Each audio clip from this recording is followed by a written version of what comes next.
Joining us live now, Sky News US Analyst Michael Ware. Michael, what are your thoughts on that? Is that actually true? I've tried to go through them. Is it 8 wars?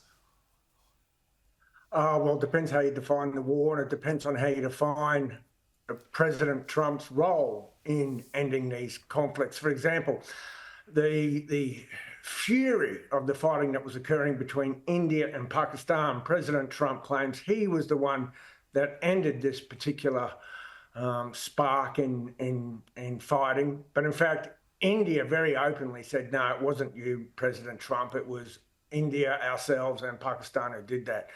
Armenia and Azerbaijan, yes, that you could credit that to President Trump.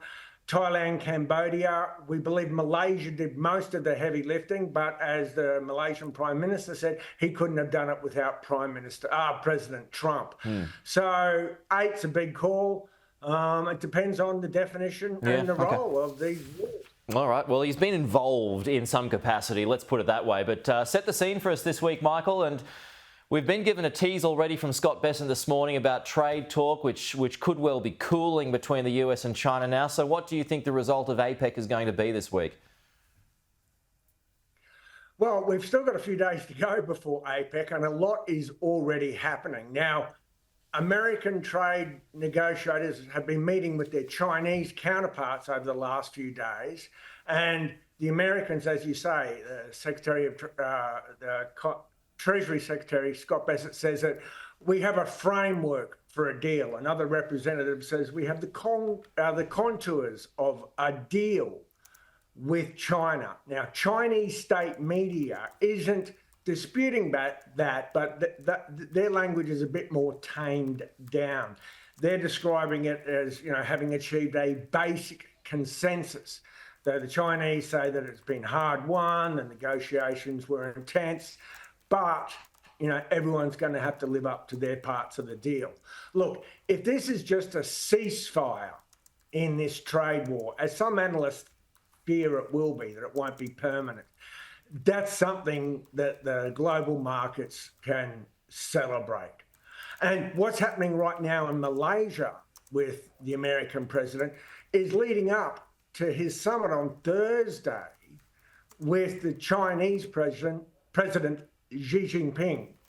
Now, what's happening with these ASEAN nations is that at least 3 countries have signed deals with the Americans yesterday. And there's several layers to these ASEAN deals.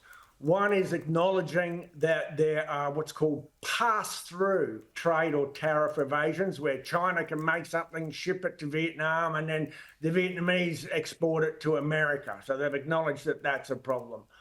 There's also the issue of tariffs.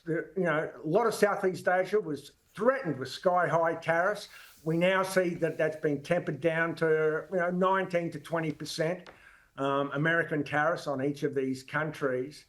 And it's also, one of the layers is trying to somehow cut China or reduce China's significant role in the supply chains for goods and services and manufacturing within Southeast Asia. So really, America is trying to contain China to some degree. One of the big deals that's been signed is with Malaysia on those critical minerals or those rare earth minerals. Why?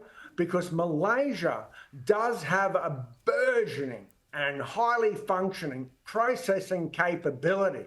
And in good news for us, there's the Australian mining giant Lynas has been involved in that processing for 10 years.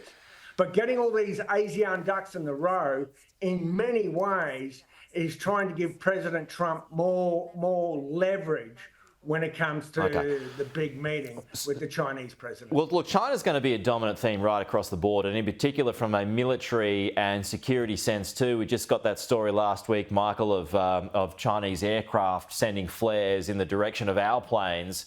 So there is always this constant theme. I mean, Taiwan could well be a topic. How do you think all these nations, and whether it's ASEAN or whether it's APEC, how do you think all these nations are going to approach China in terms of a military sense? Well, I would suspect that they'll largely be following America's lead. And when it comes to China's, let's say, roguish actions in the South China Sea and around Taiwan. One of my favourites recently was a British aircraft carrier that was passing through international waters, and the Chinese staged a practiced attack to sink that aircraft carrier. Obviously, no live munitions were fired on the Brits or anything like that, but that's how intense it is getting. Now, in any talks with China, Taiwan does come up, but the Americans very much want to deflect that. They just want to focus on trade at this point. They don't want to make this about Taiwan, and they don't want to make this necessarily about security and nuclear arsenals and matters of that militaristic nature. So they're trying to keep the focus on trade. And when it comes to militarily containing China, everyone will be taking America's lead. Okay, Michael, good to see you as always. Thank you. We'll chat again to you soon. Well,